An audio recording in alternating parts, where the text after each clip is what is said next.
So I'm just flipping through some pages of this excellent Southern Living slow cooker cookbook, and it features a lot of beautiful Southern recipes. Now, I got this on a recommendation from a chef friend, and I thought that was pretty cool.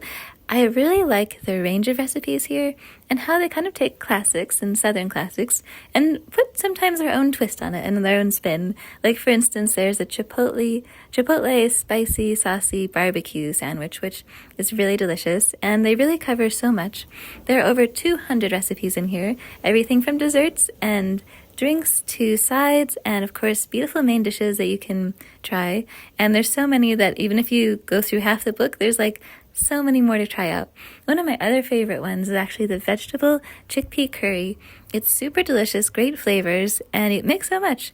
All of these recipes, of course, make tons, and you just need one pot to do it all in.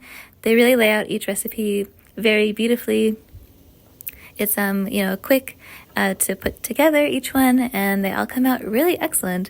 So I would definitely recommend checking out this book just to have on hand. If you have a slow cooker and you're looking to add over 200 recipes to your repertoire, this would be a great way to do it. And so yeah, it has great photos, everything looks delicious. This cover, Thai style ribs, it's all amazing.